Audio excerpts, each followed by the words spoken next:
Hey folks, how's it going? I'm Josh. Today we're checking out Karl Pilkington and Down Syndrome Lad.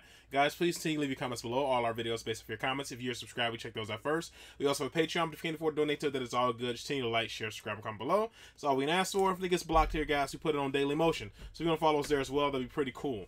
So let's just go and jump into this. I don't know if this is alright to talk about. I mean, it happened, so, you know, not worried about it. It's alright to talk about. Everything's alright to talk about. But I was on the train, right, coming from Manchester back to London, right? Yeah. And got on it. It was like a Friday night, and it was heaving, you know, like the last train is and all that, and absolutely chocker. Right? Yeah. So I'm walking through the carriages, thinking, oh, is he in his seats anyway? Anyway, everyone's like, it's heaving, right? It's people stood up in the doorways. You can't get in the toilet and all that. There's not going to be any chair knocking about. You know, so walking through, and anyway, I see this one empty chair sort of in front of me, right? I think, oh, why ain't anyone sat there, right? I'll just rush to that, get to that, I'll get myself a seat, plonk myself down, right, and sort of turn round, you know, see who I'm facing, you know, see who you're sort of having a chat with. Little fella there, right?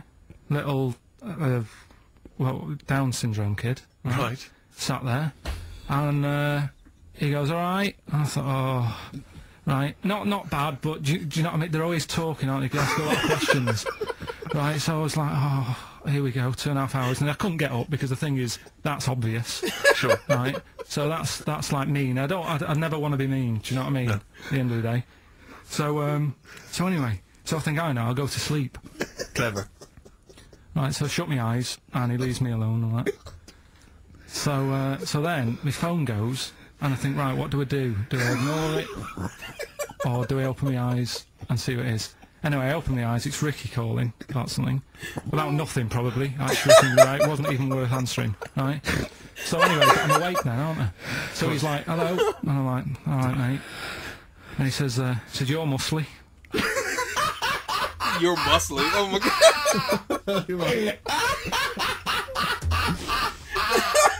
Oh god! And I said, yeah. And he goes, you know, why? So I said, no, just stand. It's, again, stressing me out, because I was thinking, why am I muscly? I don't go to the gym. And, you know, I mean, I'm not muscly, I'm in good shape and that. Well. So, so then, he wants an arm wrestle. On a crammed train from Manchester, so I've got another hour and a half of this. Why did you talk back? He'd soon got up and left. If you'd have started asking him questions, he'd have got up and left with the drivel you come out with. So anyway, do you know when you're under pressure, you're thinking, well, he's said that I'm muscly, right? So do I do it or not? What, and there's people watching, you know, not joining in, not sort of having a laugh and that with me, just like watching but pretending they're not.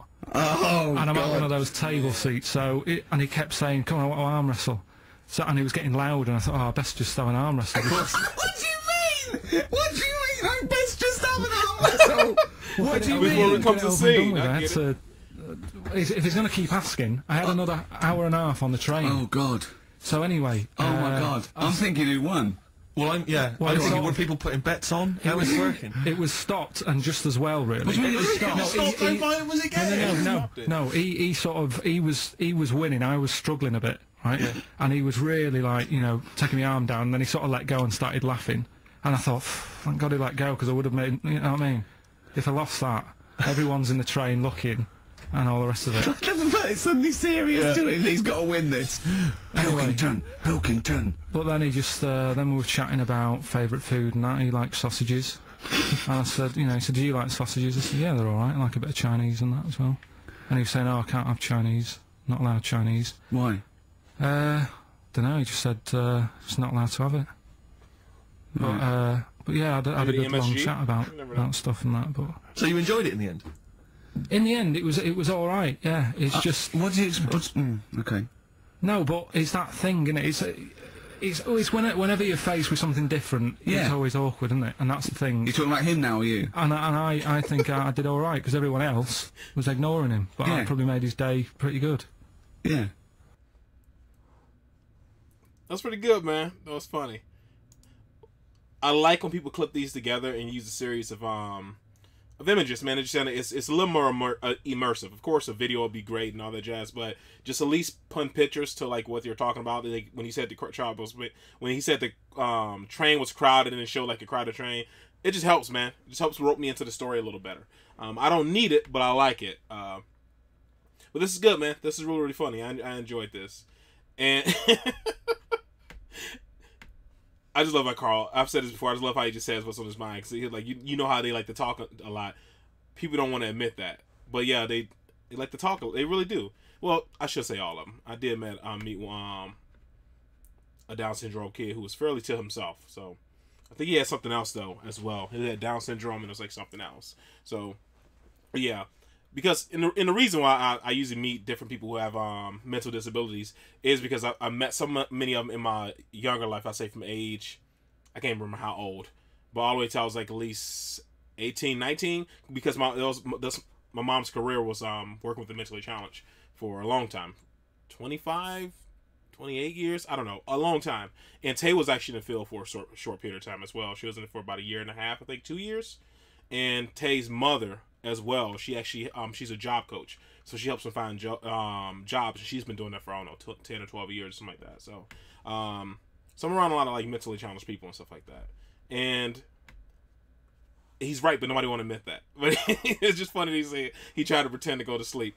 It wouldn't bother me having a conversation with him, just because like I don't know, like I said, I've been around him so long, you kind of like, you know, they usually pick one or two things they like a lot and they talk about it a lot, so you just kind of stay on those topics. And every so often there's some that just ask a lot of questions. I guess there are stereotypes that are tied to particular people, whether they're mentally challenged or whatever, that it happens so often that there's some truth to it, and then some are just far-fetched. And one of the things in regards like him saying like gonna talk a lot, yeah, in my experience, with the exception of the one fella, talked a lot, man. So, like I said, it doesn't bother me. They usually, like I said, they pick a couple topics they like a lot, and they talk about those a ton. And every so often, they'll ask a series of questions to you about different things, whether what you're wearing or whatever. But other than that, not much different. Then there's people who have a lot more critical cases who can't have a conversation at all. Just a series of sounds. You get used to that as well. You get used to like what they want and what they need based on like how aggressive and stuff they are. They usually know how to at least point and all that jazz. But yeah, I've been around mental challenge people a big chunk of my life. Like I said, I can usually the only one when I'm with a mental challenge person that really bothers me are the ones that have been coddled so much by their parents or whoever it is, their family members, that they're put on like a pedestal. So they really do act as though they're above everybody else around them. That's the ones that are so hard to get along with, because it's do what they say right now, because their parents, they kind of raised them with that mentality. Steven wants cake, get him cake. Steven wants a drink, get him a drink. Steven wants to watch cartoons, just change the cartoons. Steven gets everything he wants.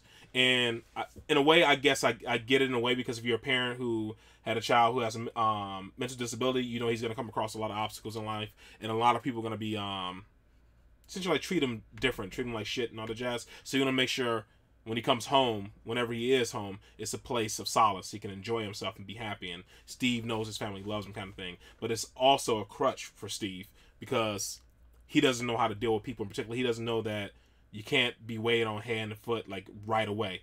Steve wants juicy juice. Well, we don't have juicy juice, Steve, but I will pour you a glass of orange juice. No, I want juicy juice, and throwing a tantrum and slapping everybody else's stuff off the table.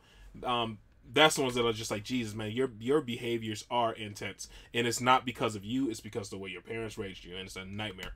So, but yeah, this is funny. I enjoy car stuff. I think I rambled long enough, and that is it. So, guys, hopefully you guys are happy, safe, and healthy, and I'll see you in the next one. Later.